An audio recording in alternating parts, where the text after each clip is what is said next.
part in the microbial control basic concepts. Today we are going to talk about mode of action of antimicrobial agents. Now what is mode of action or the mechanism of action of any antimicrobial agent? It is the way by which they are expressing the adverse effect on microbial cells or their structures. Understanding mode of action help us in predicting the conditions under which it will function most effectively. Any physical or chemical agent, when we are selecting it, if we understand the mechanism of action, it will help us to get the idea about in which conditions it will effectively function. And it is also helpful to us to decide for which organism we can be able to use it for the control. Now if we go in detail about this, when we are selecting any antimicrobial agent, it can have more than one cellular targets. We are going further in detail in the next slides to come. What are the targets or which are the cellular portion or the area on which different antimicrobials can have their effect. So there are various areas on which they can target, they can try to hit the cell or they can try to damage the cell, right? And some of the antimicrobials can have more than one such target on which they can hit, they will try to destroy the cell. And those which are least selective in target tend to be more effective and can be applicable to the wide range of organisms, for example heat and radiation. So those agents which are not having some selective target region for their effect, they can have the applicability to the various different type of organism. That means they can be said to be broad spectrum. More selective agents like drugs will have been showing the effect on the specific group of organisms. That means they are more selective in their action, they can be applicable to the narrow range of the organisms, and it is very much important for any antimicrobial which are going to be used as a drug. It should be selective rather than broad spectrum. It can damage the cell progressively till it is unable to survive. Antimicrobial agents are used for the purpose of destroying the organisms. And when an antimicrobial agent is trying to target some region of a cell, they are trying to heat it continuously on that area so that the cell is completely destroyed or may have been injured to such an extent that it cannot revive back, and that is, it is inhibited. Now if we classify the mechanisms which are observed with the wide range of antimicrobial agents available in different areas for our use, based on the mechanism they are classified into those which are able to damage the cell wall or inhibit cell wall synthesis. Next is those which are able to alter permeability of the cell membrane. They might be damaging severely or mildly to the cell membrane, but ultimately they are going to change the functionality of cell membrane, that is changing the permeability capacity. Next, they are able to affect vital cellular molecules, that is protein or nucleic acid, by binding with them or by denaturing them. Some of them are able to inhibit the enzyme action, and very few are there, but yes, are able to inhibit protein and nucleic acid synthesis. So these are the in total mechanisms which have been observed with various physical and chemical agents which are used as antimicrobial agents. Now those which are showing the effect on cell wall, what they are doing? The direct effect on cell wall causes loss of structural integrity. The cells will not survive well if the structural integrity is lost, their boundary is affected severely. The antimicrobials may have effect on cell wall through various mechanisms, like some of them are able to block the synthesis. That means newly synthesizing cells will be adversely affected. Some of them are able to digest the cell wall, and some of them are able to cause physical damage to the cell wall structure. So these are the several ways by which cell wall can be adversely affected. By that way, they are able to make the cell wall non-functional. That means they are not effective in maintaining the structural integrity, and excessive damage can cause the cell to lyse easily. The most popular examples in this list can be detergents and alcohol, which are showing such cell wall synthesis, cell wall inhibitory action, or hitting the cell wall as a region for microbial death in the gram-negative bacteria are detergent and alcohol.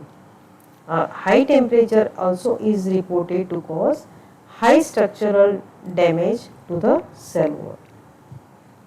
Next is effect on cell membrane. Now, how the agents can be able to affect cell membrane? So let us first try to understand how the cell membrane is made up of and what is the functionality. So cell membrane is composed of lipid with the proteins integral or external to it. So basically speaking, the major constituent of the cell membrane is lipid, as followed by the along with the protein.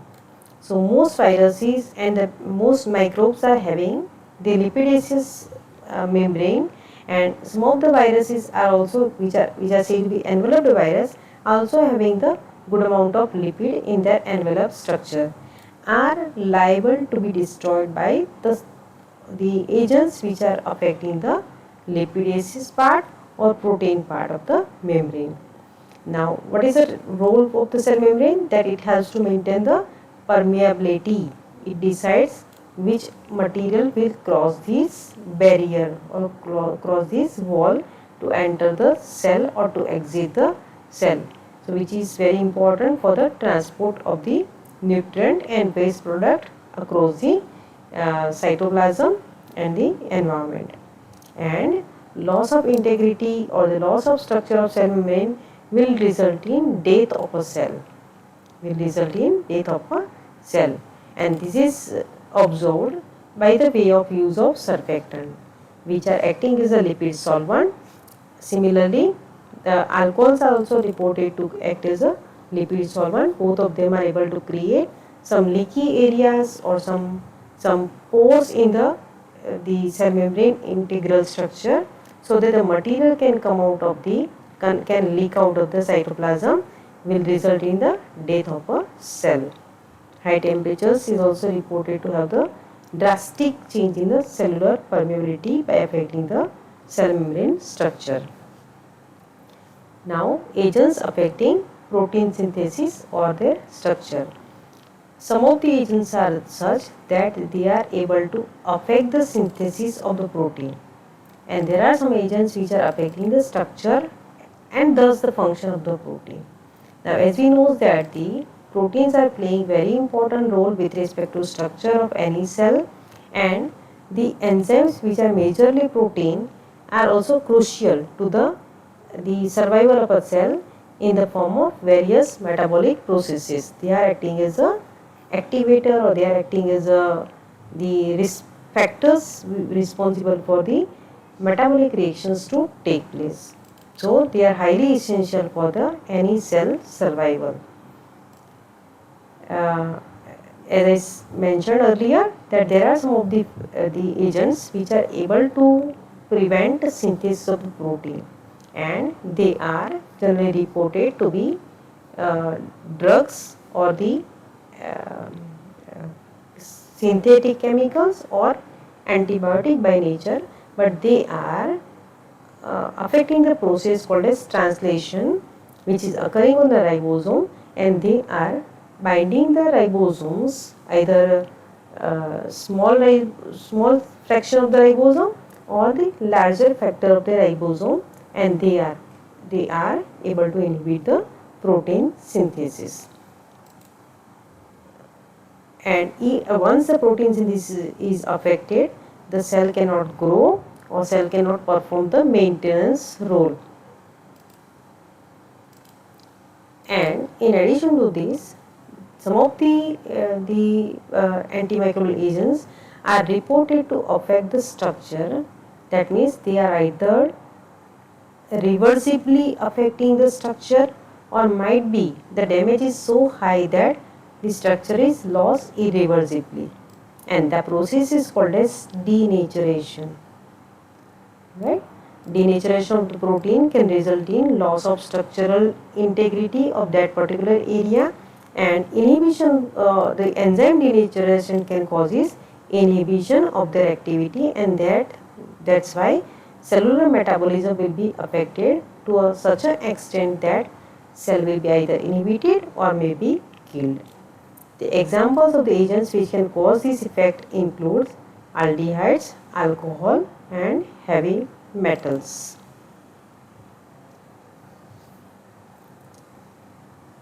So as I said you, there are two types of changes which can happen. First is called as denaturation, which can be reversible or may be irreversible. So denaturation is a loss of the natural structure of the protein. The tertiary structure of the protein will determine the functional structure of a protein as existing in the cell.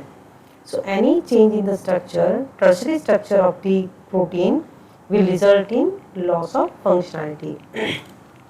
Against do that, the coagulation, which is a much drastic change in the structure of the protein, is occurring, which is generally used to be irreversible loss in the structure of the protein. Strong organic solvents like alcohol, acid, and phenolics are also reported to coagulate the protein in addition to high temperature. If we take an example of the heavy metal salts, they are generally able to bind with some of the functional groups of the protein and may cause reversible or sometimes maybe irreversible denaturation of the enzymatic proteins. Now the next is those which are affecting the functional status of the nucleic acid or their synthesis. Now basically speaking, central dogma says that DNA will be able to replicate to produce a new DNA to continue the cell survival.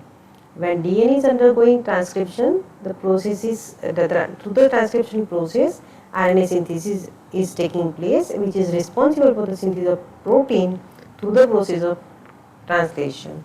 So replication and transcription is said to be very essential reactions or the processes occurring in the cell for maintenance of their survival.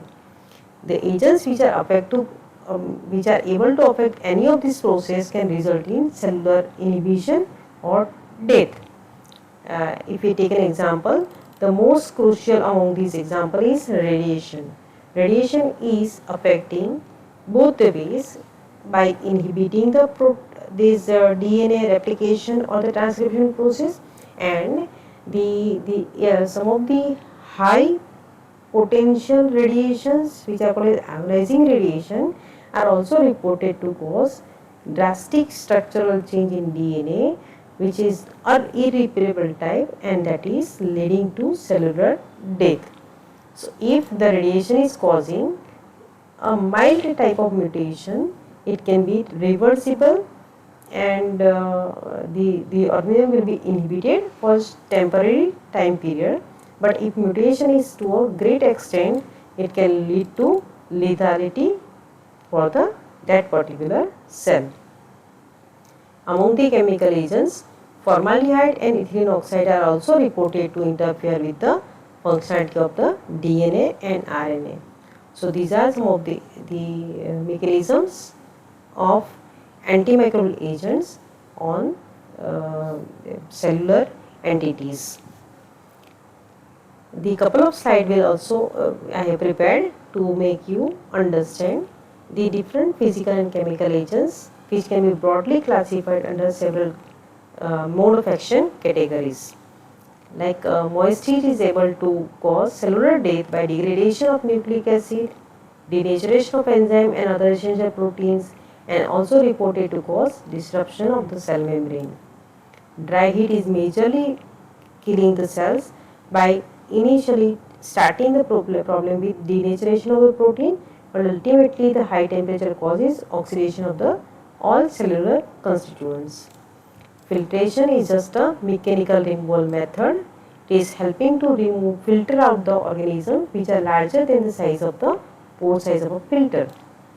Radiation, as I said you, has dual type of effect depending on which type of radiation is used. In case of non-ionizing radiation, it is able to inhibit DNA replication and transcription by forming a pyrimidine dimer type of structure. In case of ionizing radiation, the DNA and the DNA molecules or the RNA molecules may be adversely affected due to formation of the highly reactive species like hydroxyl radical due to breakage of the H2O, water content inside the cell, and these hydroxyl radicals are reported to have great impact on the DNA and protein structures, adverse effect on these molecules leading to the cellular death. Here the chemicals are classified into several categories depending on the major action, like those which are disrupting the cell membranes include phenols and quaternary ammonium compounds. Those which are able to cause denaturation of protein includes multifold of such chemicals like phenols, alcohols, heavy metals and aldehyde. The same agents are also able to cause inactivation of enzymes. Some of the agents are able to cause oxidation of cellular constituents. The chemicals in this list include halogens and hydrogen peroxide. Some of the chemical agents which are able to cause damage to the nucleic acid includes dyes. Triphenyl methane dyes are reported to interfere with the nucleic acid functioning by binding with them. And the more importantly, the acridine group of dyes are having strong affinity for the nucleic acids, and they are able to cause damage to the nucleic acid of the cell. So these are the references I have made used to make this presentation. Thank you.